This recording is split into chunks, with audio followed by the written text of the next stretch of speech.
Hello, welcome to 101 with TVO on Manife Media TV on Lagos Television. My name is Toyin Banishaye. In this segment today, we want to talk about this situation in the country, the insecurity situation in the country. And to do this, I have somebody who is a politician and also a public affairs analyst, a person of OMOOBA Adeyinka Oyediran. You're welcome to the program. Thank you very much, madam. Recently, we've been hearing about kidnapping, it says that kidnapping, all these bandits going to the north, the schools in the north, kidnapping school children. I think it started with the Chibok girls, but gradually it's coming down south, coming down to the southwest, and the latest in the situation in Oyo State in Ogbomoso. And even the incident that happened in Ibadan yesterday. What can we term this to be?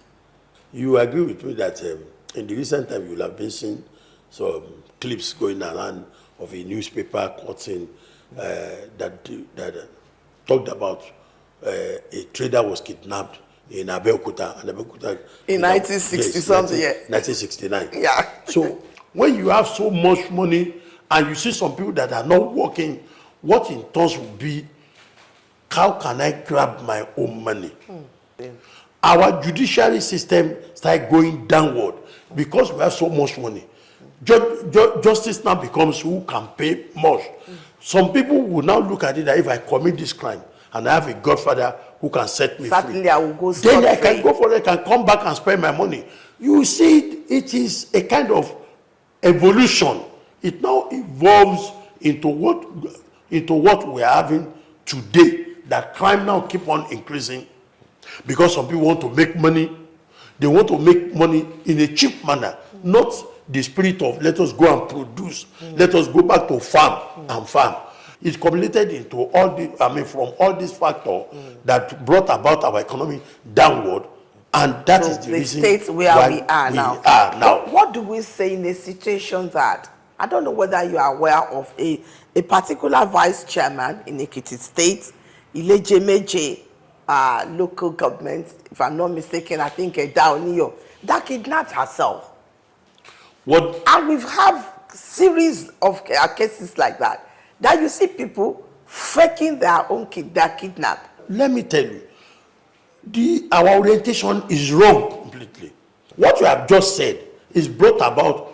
That person want to make money, sudden money in large volume that he or she cannot even spend. He want to prepare for generation, maybe our grandchildren, that what they are going to spend. And that is why you have a lot of people not being useful, because they have a lot of resources that they did not work for, they inherited. So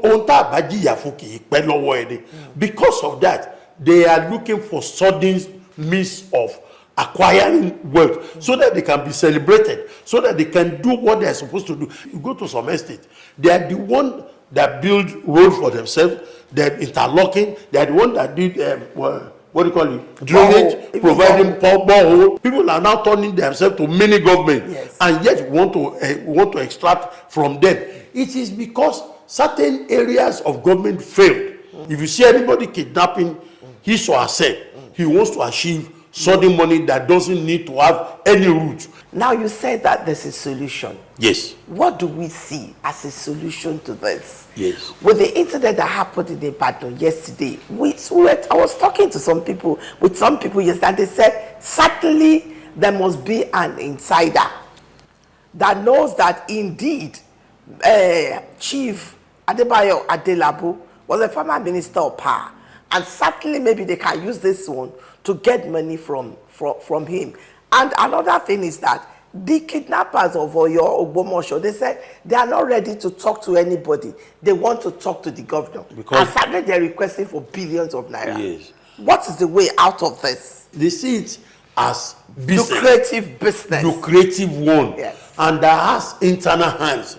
Now, because with communication, they can easily relate with who will be the person they want to kidnap. They can easily wash whoever they want to kidnap, they can easily relate with us. But are we saying that we cannot have a superior equipment that can discover where they are? Are they not within Nigeria? The solution is simple. It's only, I hope it is not too late, because we're supposed to have started long. Take Lagos, for instance. There are so many roads that leads to Lagos State. Overnight, how many roads that leads to Lagos State are being manned? Go to Lagos Ibadan Express Road. Look at the numbers of trailers that are coming in. And what are they carrying? What are they coming in? And the people that normally come with these trailers, yes, do they go back? Do they go back with the trailers? They find themselves here in Lagos. They say they are riding Okada, or they are selling whatever. Almost all the women that used to sell things within your street are now being taken, their business are being taken over. Outside selling tomato or everything. They even go from one street to the other. You go to the front of Magodo Estate. You go to $10 bridge. You find them there. What beyond all this, what are they doing?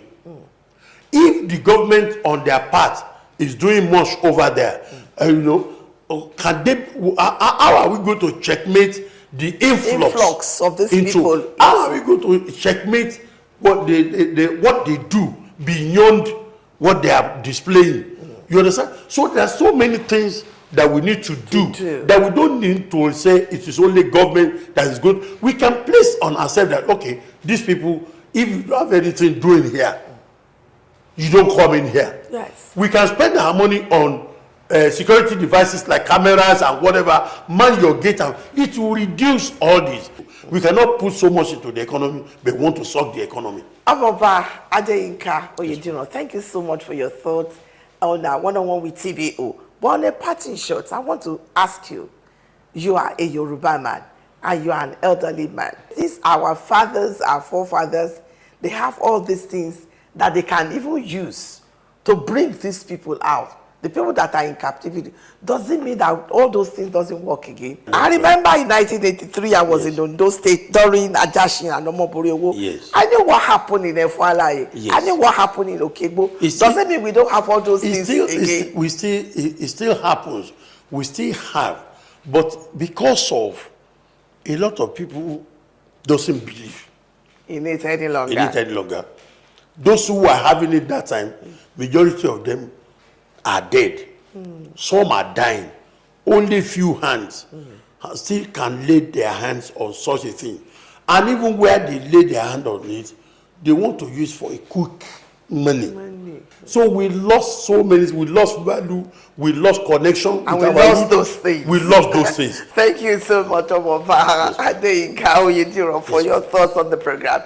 The program will continue shortly.